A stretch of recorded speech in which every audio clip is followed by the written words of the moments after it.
What's up, everybody? Today we're going to be talking about the squat. So this is the very first exercise that I'm going to go over. Each day this week, I'm going to show you a new movement that I want you to start practicing at home. And then on Saturday, I'm going to come on here and I'm going to share with you how to tie them in together as a workout, because this is going to really benefit not just your whole body, but also your pelvic floor. It's a lot of information about how to connect with your pelvic floor, how to kind of get your core activated, and getting things to just work together like they should. So this is going to be available on YouTube, also on Facebook and Instagram. So anywhere that you want to go, you can access this video. So this is about a squat. First and foremost, I am not a believer that squats have to be performed with your toes straight. As you can tell, if I have my toes straight and I try to squat, I can't go very far. I have a lot of limitation with my toes facing straight, mainly because of my hips. So I personally, my squat is a little bit with my toes out and a wider stance, and that's totally fine. So my first recommendation is that you kind of play with that a little bit. There are things that a physical therapist can do to really assess where your true squat is, and so it's important that you get that assessment, but also understand that your body will tell you where that comfortable squat is. And so when you're thinking about that, try it with your toes forward first, with your hips and your ankles in the same line. Try to widen it up a little bit. Try to open up the toes. If you're pregnant, a wider stance is going to be a lot easier for you. Also, if you're pregnant, you want to practice squats with toes out a lot, because that helps to really optimally open up the pelvic floor to get you into a position for that preparation of labor and delivery. So again, for me, I'm about right here. And what you're going to do, I just want you to think about just sitting back into that squat like you're sitting into a chair, but going as far down as you can. I put my arms out, one for balance, but also to keep me from leaning forward like so, and then come back up. Now, when you're going down, I want you to think about relaxing your pelvic floor, taking a deep breath in, and then breathing out, and squeezing your glutes coming up. I'm going to turn my feet in a little bit, and you're going to do that again. Breathe in, and then out. And I want you to really focus on that breath pattern.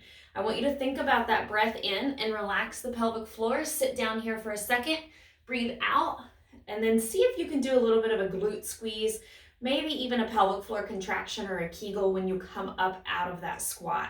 Because again, adding that breath in, adding that aspect of the pelvic floor activation is only going to benefit you as you move forward with different exercises and movements. So the squat's one of my favorite things. I have all of my clients squatting. If you need a modification, you can, I'm going to rotate this around here. You can do this on a seat. You can do this on a chair. Again, same position with your feet. You can go back, you can touch, and then come up. But again, same thing. Breathe in, breathe out. Or you can even breathe in, take a break, and then come up, depending on what's going on.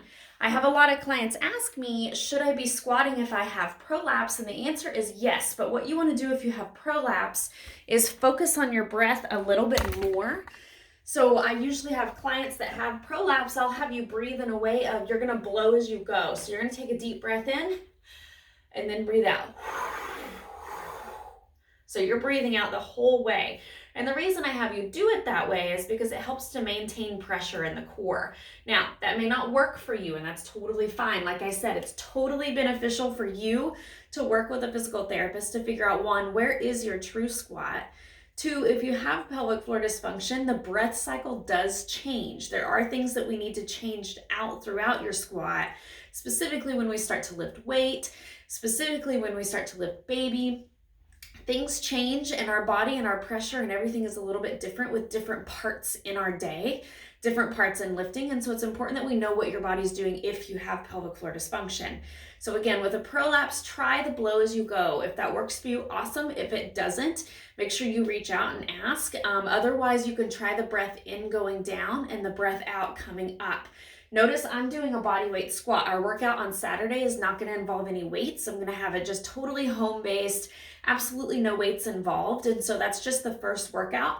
But I really wanted to give you the option to do the modification, which is again with a chair or something behind you, or you can do it just body weight and trying to do the arms out in front of you, really focusing on where do my feet need to go. Because if you feel like you can't sit back, or if you're just trying to sit into your knees, you're probably limiting yourself. So really focusing on that form, and I'd much rather you go only to 90 degrees or go halfway down if you're doing it with proper form. So really focus on that.